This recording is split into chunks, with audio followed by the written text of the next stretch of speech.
friends, welcome back to my channel. Sass here. I'm here to do another review of 90 Day Fiance Happily Ever After. What did y'all think of last night's episode? It was alright. I mean, nothing truly happened, but it was okay. Alright? This is just a casual Monday. Okay, I didn't feel like doing anything with my hair, so I took my bonnet off and put this in and put on some earrings. And that's it. Happy Monday. So, child, let's start off with Paul. Paul wants everybody to know that he is father and husband of the year. He wants you to know, he wants all of us to know this. How dare Karina complain? How dare Karina go down and speak to an immigration lawyer? How dare she?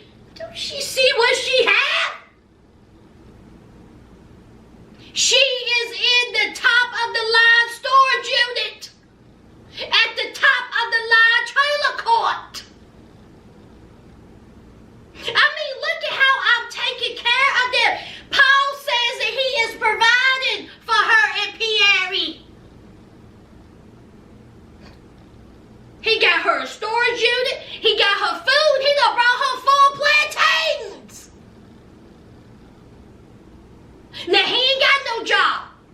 He ain't got no job. He look, but he's not successful. But he gets in that 1983 Camry tilted to the left and a busted up bumper to the left every day. And she complained.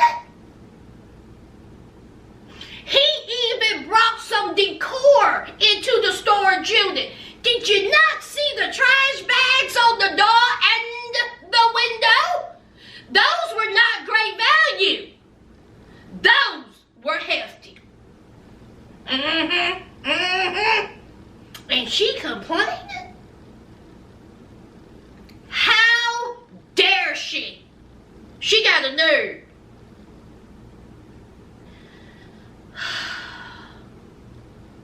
Firestarter, you're not gonna get me up at this Monday cussing you out, cutting a shine, child. Firestarter, I'm gonna need for you to get food poisoning. That's what I'm gonna need for you to do. And then I'm gonna need for you to take those great value trash bags down from the door under the window and stand in them.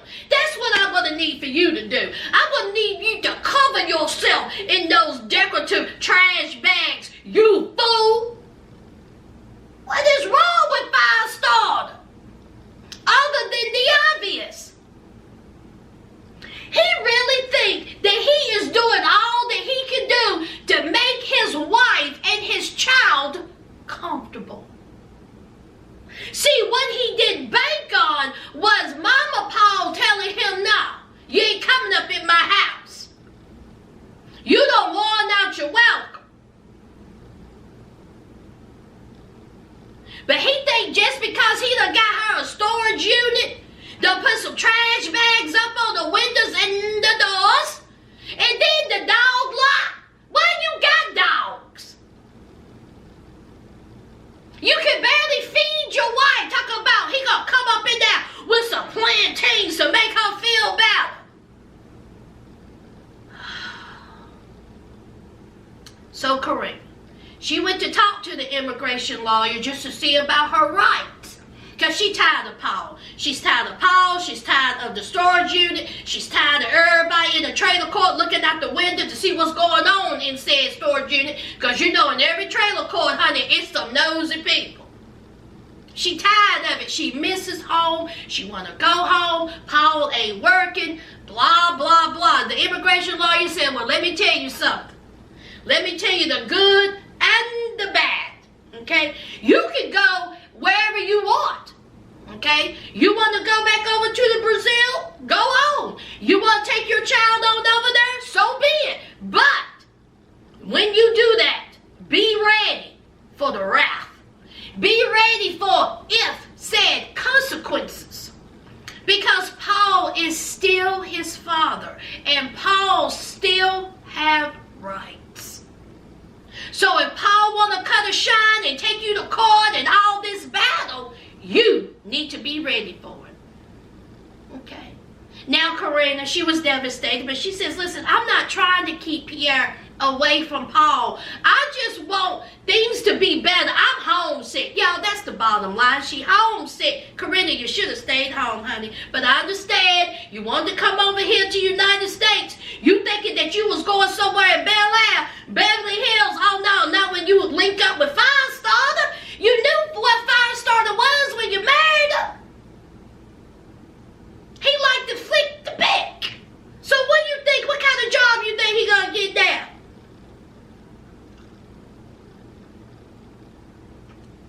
Paul don't want to work. That's all it is. Paul don't want to work. He's too busy. Now he definitely gonna work. Because see, now he done got a sense of, you may leave with my child. I ain't going nowhere.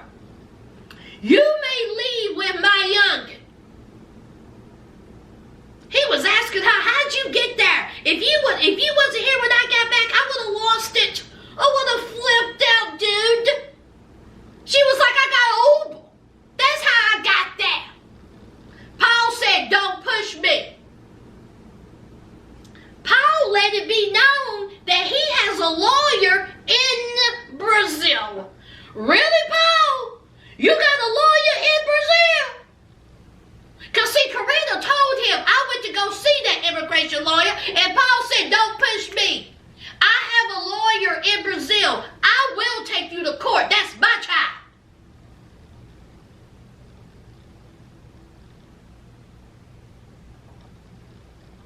Man, oh man. Karina messed herself up, ain't she? She has done messed herself up. Paul is a whole mess. Y'all, what y'all think about Paul and Karine, child? Is it Karine or Karine? Let's talk about it down below. Now, let's talk about Andre and Elizabeth, child. This ain't gonna take long. 30 seconds. Andre, Elizabeth, and the family are on their way to make some wine. Now, on the bus, shots was fired. Andre was letting Elizabeth's sister have it, child. I was like, okay, Andre, I'm on your side. Just this 130 seconds. You're doing good. Keep going. Of course, they still wonder about Andre's past. What have Andre done? What could he have done? Is he a serial killer? Does he have 14 children? Did he kill somebody? I mean, so they go to the wine place, and still shots was fired. Andre was shooting some shots at the daddy. I was like, okay, Andre, you got my attention for 10 seconds. I still don't like you, but you got my attention. So here comes, everybody was having fun. It was lovely. No fight, no fussing, no cussing. So later on, the family, honey, the three stooges, they went over there to meet up with Marcel. Okay, Andre's best friend. And they want to know, they have questions. This is my question to you, friends. Why did Marcel cuss them out? First of all, I don't know you. That's what Marcel should have said from jump. I don't know you. You are strangers in my country. And ever since you came here, you done cut a shine. You and Andre. But see, I know Andre could cut a shine. Because see, I grew up with him. But here you are coming here asking me all these questions. He's not answering the questions. There's a reason why he's not answering the questions. He shouldn't have to. So why are you asking me? Marcel should have cussed them out and walked off. He don't have no allegiance to these three stooges. His allegiance is to his best friend. If somebody came up to me and started talking about my best friends asking questions, I say, especially the people I don't even know, stupid. So, they keep asking, they keep digging, they keep wanting. And Marcel just cut it down the line. And he was like, listen, the only reason why, okay, Andre left is because, we have a corrupt police here. The police here is corrupt, and they wanted him to do something or some things that he didn't want to do. Neither did I. So he bounced. He didn't want to be corrupt, but they wanted him to do things, so he left. Okay, so he said that. Here comes the brother, Charlie, talking about, I don't buy it. I don't buy it. See, he don't open up to us. Why did he just tell us that? I don't buy it. And so Marcel said, I don't care what you buy. That's not my problem, I'm telling you. And so then here comes Charlie talking about, so you make it seem like that you two are the honest ones and the police are in the wrong. Maybe.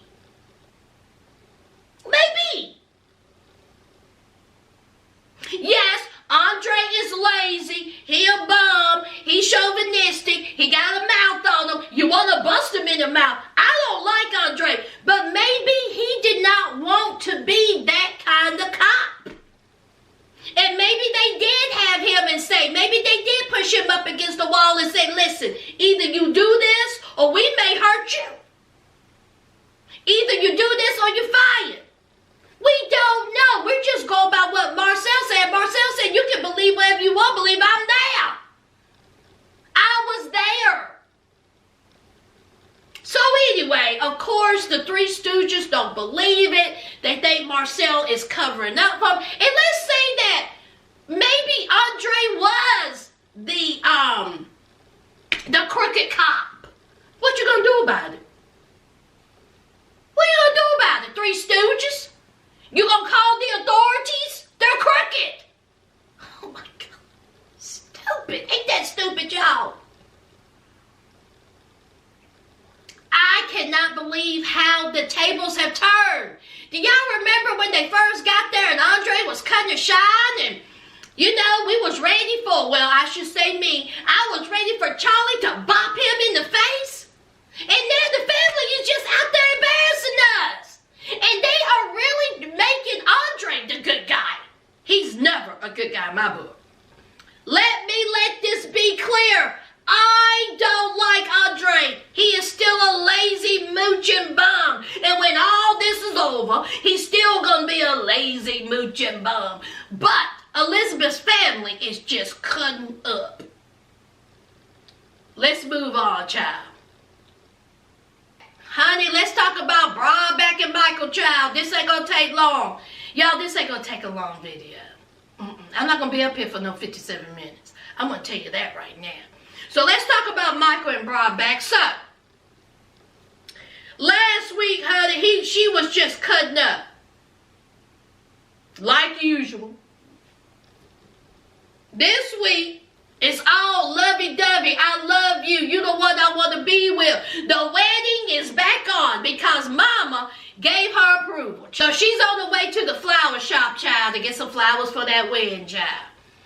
She says that since her family is not there, that she wants her bouquet to be incorporated with the kids and her family's birthstone, okay? So I think it was 4 different colors, 4 different birthstone colors, and she wanted it to be roses, okay? That's all lovely.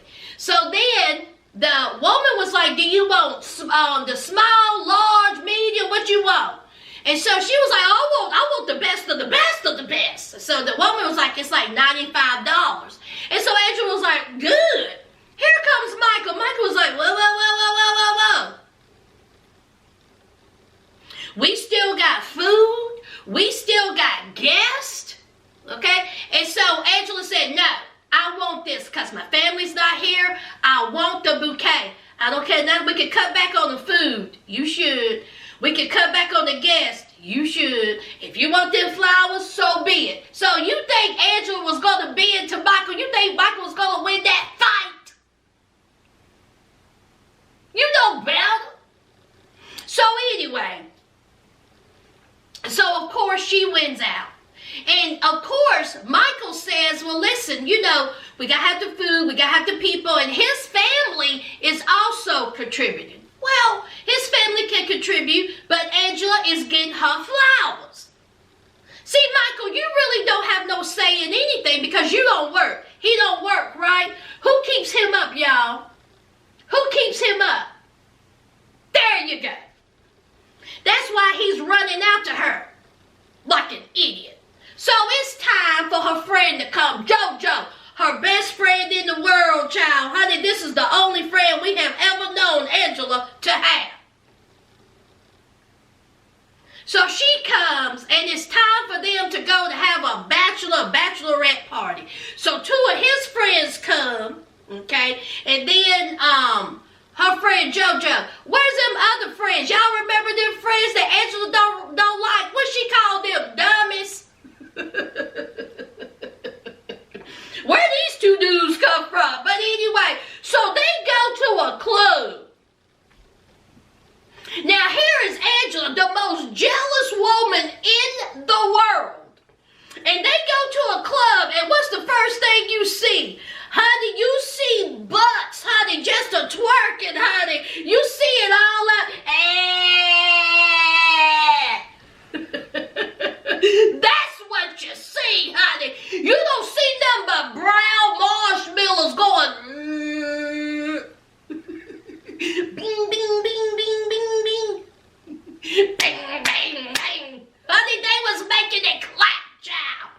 So, of course, they get in there. And here is Angela. Let the drinks begin. Honey, they got to drinking. Angela and Michael got to dancing, child. Got to drinking, got to dancing. It was all good. Until there was one little Nigerian, honey, who was on all fours. And she was going,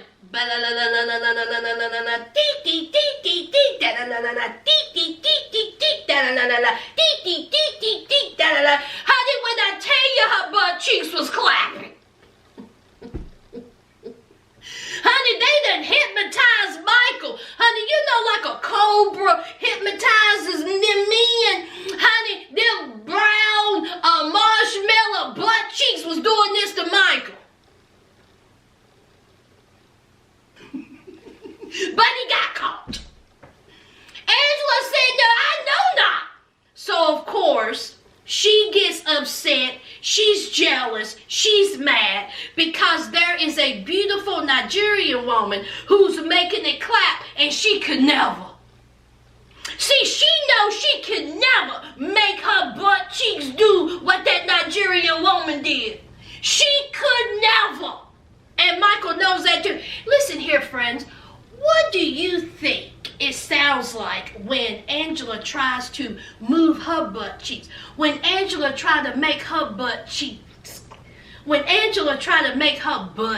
clap, what do you think the sound is? Two cans crashing together. Opening a can.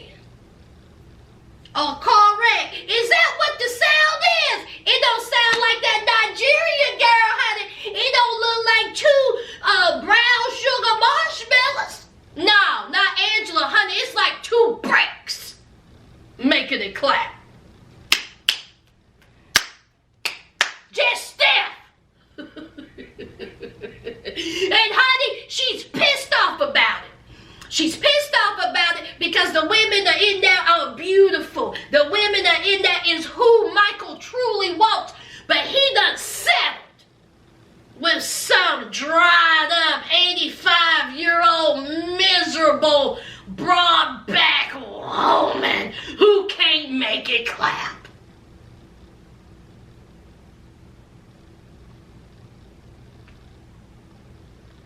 Oh, well. So, of course, she throws her temper tantrum, and what she say, y'all, the wind's off. I'm not marrying you. The wind's off. What's Michael doing? Angela. Two fools on the stool, y'all. Two fools. Let's move on. All right, let's talk about Asuelu and Kalena. Child, as we know, we left Kalena and her sister crying. And Kalena is so upset with Asuelu. So, it's the next day. And honey, Kalena is in the hotel room. Kalena talking to her mama, and she told her mama that Asuelu cut a shine, honey. He cut it. He overheard her talking to her sister, and he didn't like it. He feels like that the sister knows it, all up in the business. See, he don't like the sister, and the sister don't like him. He says that the sister knows, excuse me, you have a whole mother, an evil sister that don't even care nothing about your kids or you. The only thing they care about is money, but you worried about Kalena's sister. Boy, if you don't put that helmet back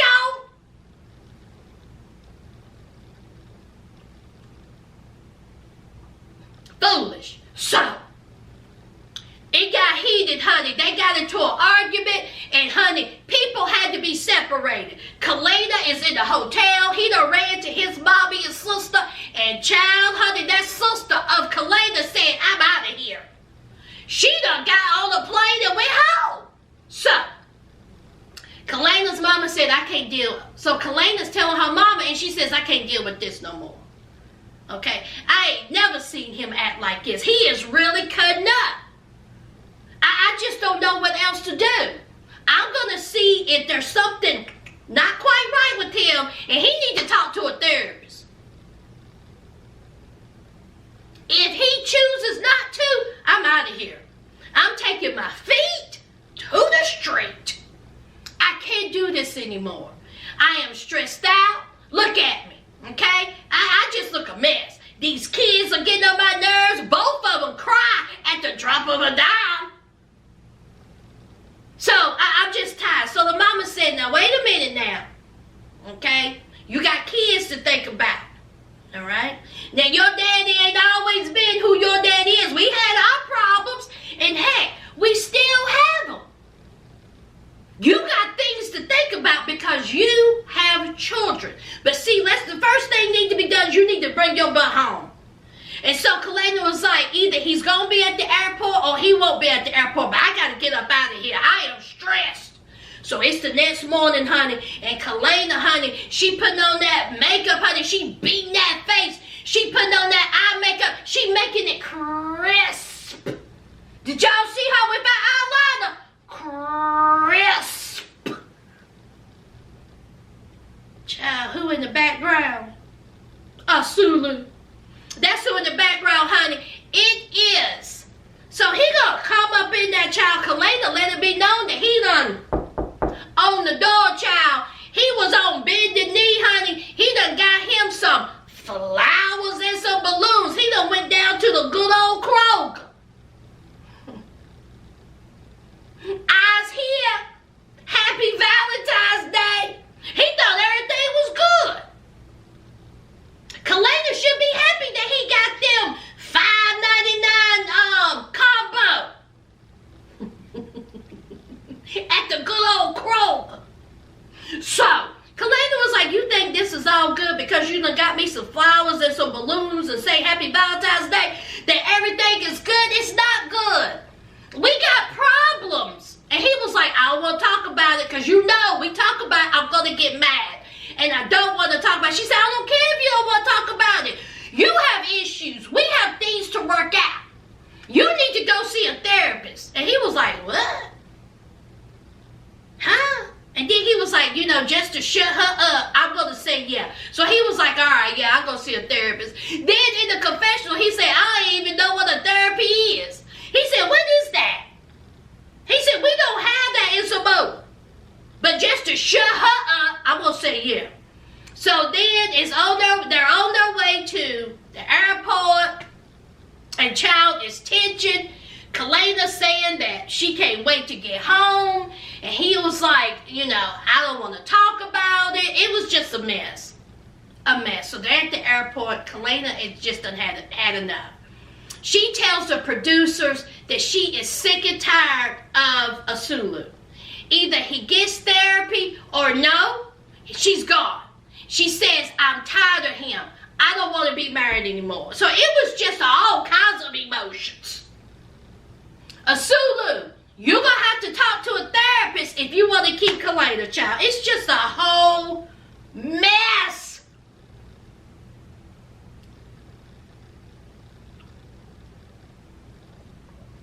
let's move on. Last and certainly least, honey. Asuelu,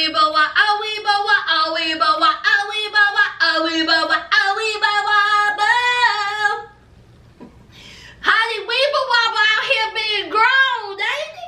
Weeble Wobble out here thinking that he's some type of model. Weeble Wobble is out here living that life, ain't he? So, Colt, he is talking to Vanessa, child. Did y'all see her? Crisp. Honey, you better put on that eyeliner. Honey, they killing the game when they put on that. See, I say that about because I can't do it.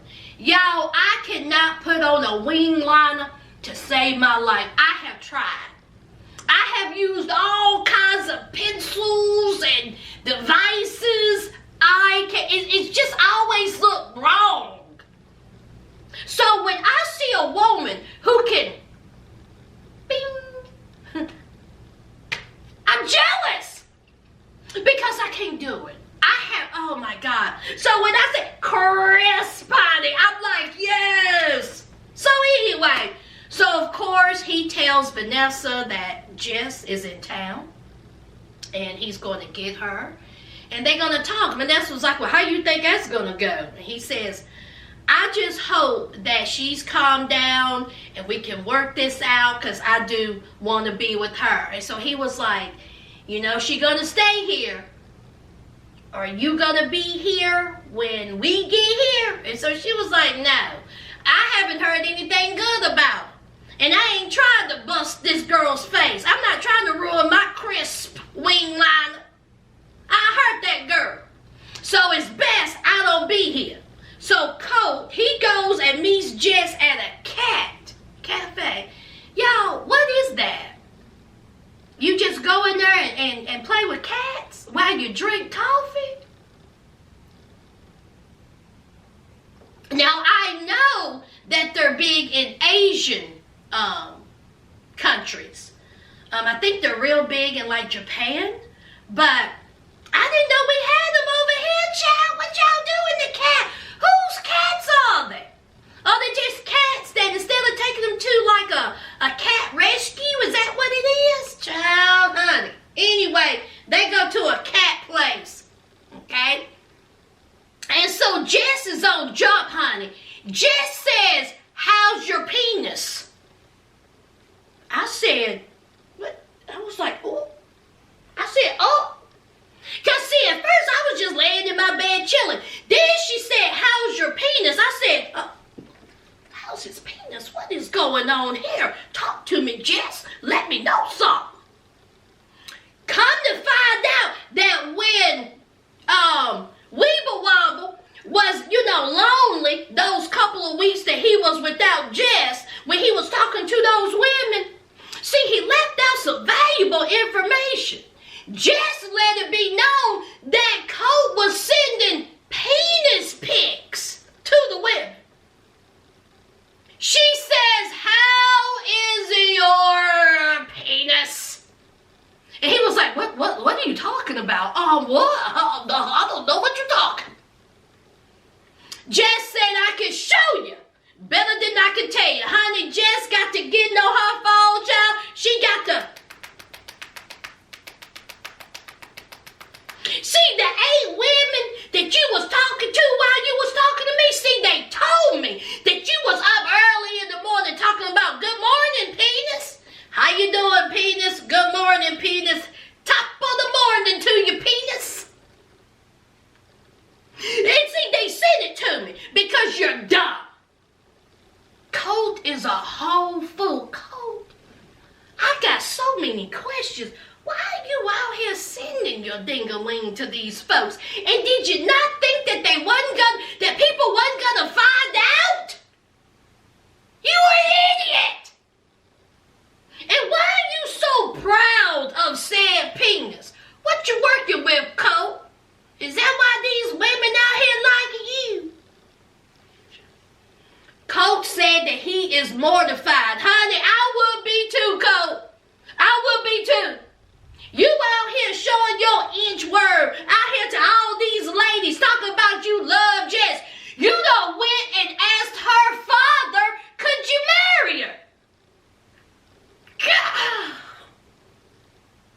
Colt's a tragedy, child. So, he said he's mortified, that he is embarrassed, that he is ashamed. He cannot believe he did it. But he wanted to work it out with Jess. Of course, Jess is furious. Jess said, you're a liar. You're a whole liar. You've been lying to me this whole time. I ain't got nothing to say to you. And now I done come all the way over here to Vegas. So Colt said, listen, we can't be cutting shine up here in these cat cafe, honey. We scared of cats. Just get into my car. Let's go home. Let's talk about it. So they get in the car. They go home. It's all kinds of tension. It's awkward. She is fuming, honey. She is mad. Fit to be tied. So they go inside of the house. Like, there's Debbie. They do a little kissy, huggy. Debbie said, y'all know how I feel about her, but I'm going to behave. Now, she don't know her son is out here showing his penis. Her perfect cootie. So, they sit down, awkward conversation. They're trying to make each other laugh. It's just terrible. Jess had enough of the awkward conversation, honey. She looked at Colt and she said, you should be an actor. You should be an actor in Hollywood. You frightened. You're frightened in front of your mama. And so here's Debbie. Debbie was like, oh, Lord, what has happened now? She said, let me tell you about your son. Okay? Let me show you what your son been doing with his free time. So here is Colt. Colt was like, Mama, go on upstairs. Mama, I said, go on now. Get on upstairs. And so Debbie said, I need to go on upstairs there. Don't be listening to her. You know Jess crazy. So here comes Jess, y'all. Jess was like, Mama, Debbie, I got to. Let me tell you about your son. Look at your son. Look at your son. That's what your son doing. Y'all, I done cut up so much, I done knocked over my camera. Child, I done knocked it over, child. But anyway. So, honey, she was trying to show Mama Debbie, honey, the penis pics. But you know, Mama Debbie ain't trying to hear that. So she ran upstairs. And here is, Jess just letting Colt have it. She tired of Colt, y'all. Y'all, this relationship is over. There is no way they are still together. No way. And Colt knows it. And we know next week, child, she is going to meet up with Lazy Larissa. What a mess. Colt, you did it. You did it, Weeble. I just cannot believe that you got the gall to be out here showing your penis. And now you're talking about you embarrassed, child. You should be. That's it, y'all. That's it. I told y'all this is going to be a quick one. I ain't got time. I got things to do today. All right? Y'all let me know what you think below. To my new subscribers, welcome to the family. Y'all know what to do. Don't forget to leave a like, comment, and subscribe. And until next time, friends, bye!